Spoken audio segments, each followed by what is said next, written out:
नमस्कार, स्वागत छ तपाईलाई सिभिल इन्जिनियरिङ पावर युट्युब च्यानलमा। र आजको भिडियोमा चाहिँ हामी हेर्न गइरहेको छु types of force system. Types of force system चाहिँ कति टाइपको हुन्छ र यसमा के हुन्छ त्यो पुरै हामी डिटेलमा डायग्राम वाइज बुझ्ने छौं कि कसरी चाहिँ यो फोर्सहरु एक्ट गर्छ। जस्तै कि कोप्लेनर भइहाल्यो, non coplanar, collinear force, non collinear, concurrent force, non current force, unlike हैन, कपलहरु, त्योहरु चाहिँ के हो त्यो सबै कुरा चाहिँ हामी यो फोर्स सिस्टममा चाहिँ हेर्ने छौं, यो टाइप फोर्स सिस्टममा हैन। र हामी चाहिँ अब स्टार्ट गरौँ कोप्लेनर फोर्स सिस्टमबाट। कोप्लेनर फोर्स सिस्टम भनेको के हो र तपाईहरुसँग रिक्वेस्ट गर्न चाहन्छु, यदि नयाँ हुनुहुन्छ भने प्लिज च्यानललाई सब्स्क्राइब गरिदिनु होला र भिडियोलाई लाइक गरिदिनु होला हैन। कोप्लेनर फोर्स सिस्टम भनेको के हो भने यहाँ हेर्न सक्नुहुन्छ तपाईहरु, the force when acting in a single plane, एउटा प्लेनमा मात्रै एक्ट गरिरहेछ भने त्यस्तोलाई हामी के भने coplanar force. The force when acting in a single plane are known as coplanar force or coplanar force system. जस्तै कि यहाँ हेर्न सक्नुहुन्छ यो एउटा भाग मात्रै छ जुन साइडमा लागिरहेछ। सपोज चाहिँ यो हेर्न सक्नुहुन्छ, यो एउटा सर्फेस भयो, यो एउटा भयो, यो साइडको एउटा, यो साइडको एउटा, यो साइडको एउटा, यहाँ एउटा भने एउटा प्लेनमा मात्रै। अब सपोज योमा मात्रै लागिरहेछ भने त्यसले हामी के भने कोप्लेनर। जस्तै यसमा मात्रै लागिरहेछ भने यो चाहिँ कोप्लेनर भयो। या यही साइड कुनै एउटा साइड मात्रै लागिरहेछ भने त्यसलाई चाहिँ के भन्ने हामी। जस्तै कि यहाँ हेर्न सक्नुहुन्छ P1 P2 P3 P4 यो सबै चाहिँ एउटामा मात्रै लागिरहेछ, सिंगल प्लेनमा लागिरहेछ। सिंगल प्लेनमा लागिरहेछ भने कोप्लेनर फोर्स सिस्टम भयो। कोप्लेनर मतलब सिंगल प्लेन। अब चाहिँ नन कोप्लेनर फोर्स सिस्टम कसलाई भनिन्छ? The force system in which force and acting in different plane. Different plane मतलब के भयो? अझै चाहिँ एउटा चाहिँ यसमा लागि गरिरहेछ, अर्को चाहिँ यो साइडमा लागिरहेछ, अर्को चाहिँ यो साइडमा लागिरहेछ हैन, अर्को यो साइडमा लागिरहेछ, अर्को अझै यो साइडमा डिफरेन्ट प्लेनमा लागिरहेछ। यहाँ हेर्न सक्नुहुन्छ एउटा बक्स छ, त्यसको यता चाहिँ P1 छ, त्यो साइड चाहिँ P2, माथि चाहिँ P3, यो अर्को साइडमा P4 हैन। चारटै साइडतिर यो बक्सको बेग्ला साइडतिर डिफरेन्ट प्लेनमा चाहिँ लागिरहेछ। यो तपाईको के भइहाल्यो? Non coplanar force system. कोप्लेनरमा सिंगल प्लेनमा लाग्छ, कोप्लेनरमा के छ? सिंगल प्लेनमा लाग्छ। नन कोप्लेनरमा डिफरेन्ट प्लेनमा लाग्छ। अब चाहिँ हामी के हेर्ने? Collinear force system. कोलिनियर भनेको के हो? If the force and acting in a single straight line. Single straight line या चाहिँ त्यो यस्तो हुन सक्छ, यस्तो हुन सक्छ, P1 या P2 हैन। सिंगल स्ट्रेट लाइन यो यसरी भर्टिकल पनि हुन सक्छ, होरिजेन्टल, एउटा सिंगल स्ट्रेट लाइन हुनु पर्यो के। If the force and acting in a single straight line, single straight लाइनमा लागिरहेछ भने then the force system is called collinear force system. त्यस्तो फोर्स सिस्टमलाई के भने? Collinear.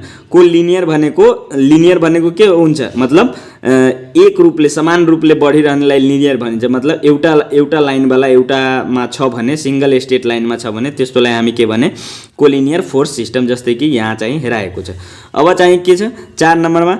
Non collinear force system. Non collinear भनेको के हो भने त्यो चाहिँ when the force are not acting in a single line. एउटा चाहिँ सिंगल लाइनमा छैन, यो जस्तै सिंगल लाइन थियो त यसमा छैन, अझै यता छ, कोही उता छ, कोही यता छ हैन, डिफरेन्ट डाइरेक्सनमा छ। यहाँ हेर्न सक्नुहुन्छ तपाईहरु, P1 चाहिँ यता छ, P2 यता छ, एउटा लाइनमा छैन के। एउटा लाइनमा भएको भए यस्तो हुने थियो, P1 P2 P3 P4 हुने थियो, तर यो चाहिँ छैन, डिफरेन्ट डाइरेक्सनमा चाहिँ यो लागेको छ, note acting in a single लाइनमा छैन। त्यही भएर यस्तोलाई के भने? नन कोलिनियर फोर्स सिस्टम यसलाई भन्ने। त्यसपछि चाहिँ के? Concurrent force system. Concurrent force system कस्तोलाई भन्ने? कन्करेन्ट भन्ने बित्तिकै तपाईं याद राख्नु होला, when all the force are passing through a common point.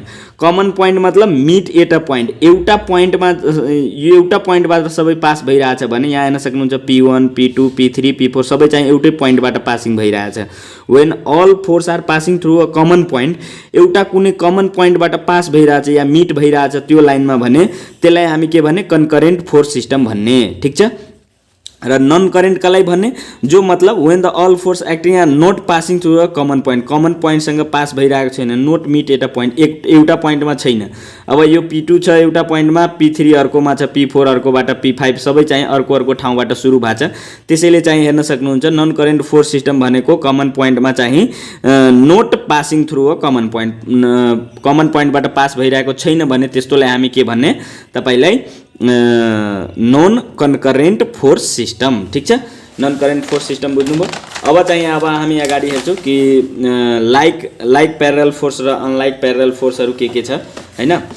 यहाँ हेर्न सक्नुहुन्छ तपाईहरु, like parallel force, the force which are parallel to each other. मतलब प्यारल छ, यो यसको प्यारल यो छ, यसको प्यारल यो छ, सबैको प्यारल सबै छ भने the force which are parallel to each other and their line of action in the same direction. Then line of action like केमा गरिरहेछ, सेम मतलब एउटै डाइरेक्सन छ। यो मान्नु कि इस्ट छ भने इस्टैमा सबै चाहिँ गइरहेछ, वेस्टमा चाहिँ कुनै पनि छैन, त्यस्तोलाई हामी के भने लाइक प्यारल फोर्स। र अनलाइक प्यारल फोर्स कस्तोलाई भने the force which are parallel to each other and their line of action is in different direction is known as unlike parallel force. अब हेर्न सक्नुहुन्छ यहाँ चाहिँ इस्टमा छ, यो चाहिँ वेस्टमा छ, अर्को कुनै अर्को डाइरेक्सनमा चाहिँ गइहाल्छ हैन। अनलाइक प्यारल फोर्स मतलब एउटा डाइरेक्सनमा यो छैन। The force parallel to each other and the force which are parallel to each other, यहाँ चाहिँ प्यारल छ तर के छ भने line of action is different. Line of action यसको डिफरेन्ट डाइरेक्सनमा छ, एउटा डाइरेक्सनमा छैन, त्यस्तोलाई के भने अनलाइक प्यारल फोर्स। यो त प्यारल छ दुवैमा, जस्तै कि योमा पनि प्यारल थियो तर यसमा पनि प्यारल छ तर डाइरेक्सन चाहिँ फरक छ, त्यस्तोलाई हामी के भने अनलाइक प्यारल फोर्स। अब जस्तै कि यो क्वेसनहरु चाहिँ लोकसेवामा आइरहन्छ, नोन कोप्लानर कन्करेन्ट फोर्स कस्तो हो। अब तपाईलाई नोन कोप्लानर भन्ने बित्तिकै याद आउनु पर्यो, नोन कोप्लानरको केसमा तपाईलाई सम्झाएको थिए। नन कोप्लानर जसको डिफरेन्ट प्लेनमा चाहिँ एक्ट गरिरहेछ, एउटा प्लेनमा चाहिँ छैन। तब डिफरेन्ट प्लेनमा एक्ट गरिरहेछ भने तपाईँ के बुझ्न सक्नुहुन्छ यसलाई, the force which meet at one point. कन्करेन्टमा कस्तो कन्करेन्ट कस्तोलाई भने जुन चाहिँ एउटा पोइन्टमा मिट गर्छ, एउटा पोइन्टमा मिट गर्छ, यस्तो अवस्थामा P1 P2 P3 P4 हरु सबै एउटा पोइन्टमा मिट गर्छ, यस्तोलाई के भन्ने कन्करेन्ट भन्ने। कोप्लेनर भनेको एक साइडको प्लेनमा भएकोलाई कोप्लेनर, नन कोप्लेनर भएको एक साइडमा नभएको। The force which meet at one point यो चाहिँ कन्करेन्टको भयो, but their line of action do not lie in a plane. Line of action एउटा प्लेनमा चाहिँ लाग्दैन, त्यस्तोलाई के भने do not lie in a same plane, त नन कोप्लेनर। त नन कोप्लेनर कन्करेन्ट फोर्स कस्तोलाई भन्ने बुझ्नुभयो। अब यसैबाट तपाईले अझै क्वेसन आउन सक्छ कि तपाई भन्नु हैन कोप्लेनर कन्करेन्ट फोर्स केलाई भन्छ, कोप्लेनर कोलिनियर फोर्स केलाई भन्छ, त्यो सबै रिलेट गरेर तपाईलाई बुझ्नुपर्ने हुन्छ। र यो क्वेसनहरु तपाईलाई लोकसेवाहरुमा आउने गर्छ हैन, त्यही भएर ध्यान राख्नु होला तपाईहरु हैन। र यो चाहिँ मेकेनिक्स अफ स्ट्रक्चरबाट तपाईलाई धेरै क्वेसनहरु लोकसेवामा आइरहन्छ यो टपिकबाट, फोर्स सिस्टमबाट, त्यही भएर यो सबैको डेफिनेसनहरु चाहिँ तपाई ध्यानमा राख्नु होला हैन। ठीक छ साथीहरु, आजको लागि यति नै, फेरि हामी अर्को भिडियोमा हेर्नेछौँ अगाडिको कुराहरु। Thank you very much video हेर्नको लागि। तपाईहरुसँग रिक्वेस्ट यदि नयाँ हुनुहुन्छ भने प्लिज च्यानललाई सब्स्क्राइब गरिदिनु होला, भिडियोलाई लाइक गरिदिनु होला र कमेन्ट गरेर भन्नु होला तपाईलाई कस्तो लाग्यो video. Thank you very much.